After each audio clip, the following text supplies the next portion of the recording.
Let's say you're in a political race and you're running against the endorsed candidate for the seat that you would like to hold. You've got this square off in your own party, and you know what? You decide to take it on. Kevin Cramer did that, and this morning he finds himself the winner. He is going to be on the fall ballot for the Republicans for North Dakota's lone House seat. Kevin Cramer, welcome to News and Views, and congratulations to you. Well, thanks, Joel. It's good to be with you, and I appreciate the congratulations. It bears the question, what type of price do you pay for knocking off the endorsed candidate? Are you worried at all about your base? I'm not worried about my base because the base has already been calling and offering their congratulations and their full support. And the reality, Joel, is that while I chose a different route to my destination, the destination's always been the same for all of us, and that is, to carry the Republican banner. And so the good news is, I think there's a lot of good news, but the things that I like to highlight is the fact that last night, 100,000 votes came in for the Republicans in the House race, and 51,000 came in for the Democrats, and that, to me, is the real value of a primary, is that you excite a base, your base grows. So I think the base is solid.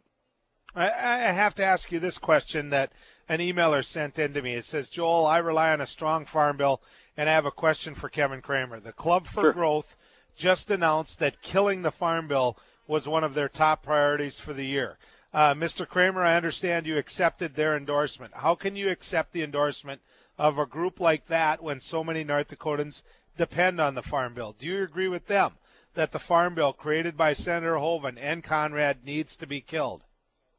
Well, first of all, I'm going to say I haven't spent a lot of time looking at that Senate Farm Bill, although I like the trend of it. I certainly like the more of a focus on the obviously on the risk management tools, and I like the fact that it saves $23 billion.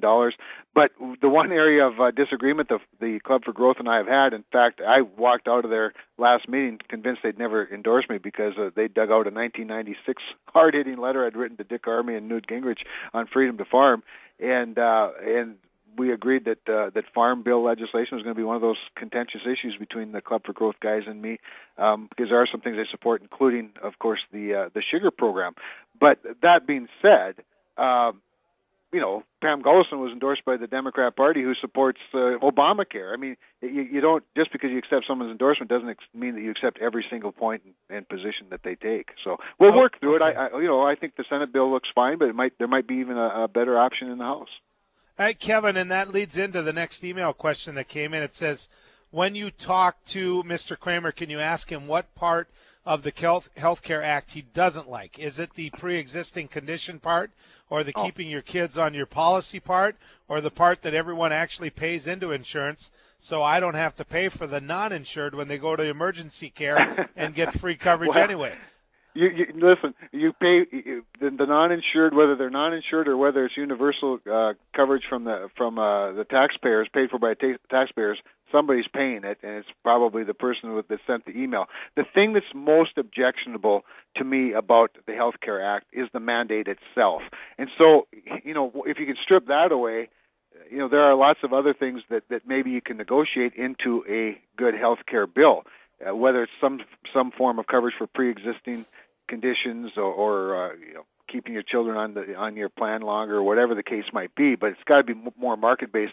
But the thing that's fundamentally wrong with the Obamacare, of course, is that it's a mandate. And maybe the Supreme Court of the United States takes care of that for us in the next few days or weeks, and we can be about the business. But Joel, one thing I'll say, and you've heard me say it before, the reason that Health Care Act was even able to get any traction at all, and there was an opportunity for the Democrats to overstep, was because Republicans didn't do anything about the health care crisis for so long. They spent too much time going out for cocktails with the head of the insurance companies and the AMA instead of dealing with a real challenge in our country. And I think hopefully it's been a wake-up call for them that it's not enough just to be against things. We have to have some solid solutions, and I hope to be able to provide some of those.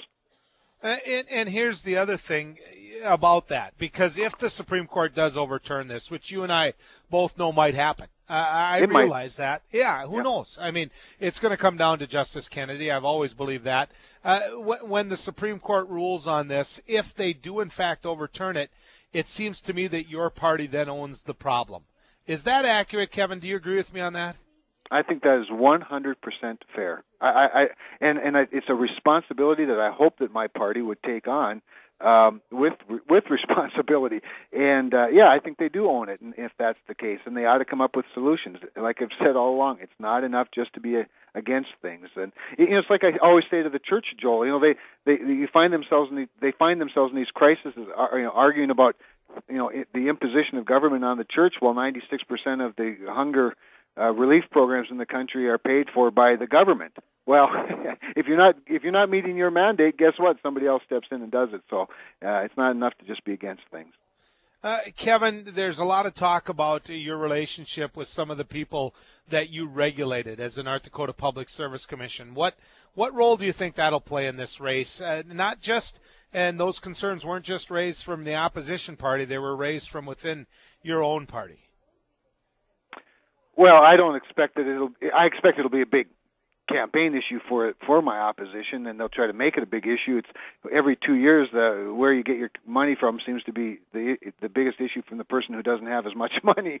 And I remember when I was state party chairman, we used to raise the same issue with the congressional delegation. So I expect it has to be discussed and debated. But the good news about political contributions is they're completely transparent, and that's the case in state law as well as in the federal, especially in the federal law.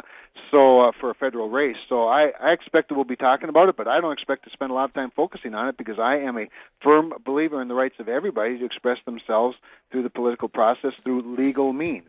If there's something illegal, or if somebody can tie a quid pro quo to a contribution, then they ought to bring that forward. But if it's simply sort of rant and rave about this, where you get your money from, I don't think that's very productive, and I don't think that the voters of North Dakota are all that interested. Kevin, you've always made yourself available to us here on News and Views. I want to thank you for that. I look forward to more conversations in the future. If people want to know more about your race, where do they go? They go to kevincramer.org, or just turn on the computer, and I have a feeling there'll be lots of people commenting over the next 5 months. Welcome to politics. Hey, Kevin, always good to talk to you. Baby. Yeah, always my pleasure, Joel. Thank you. Bye-bye. You bet. When we come back, your phone calls right here on News and Views.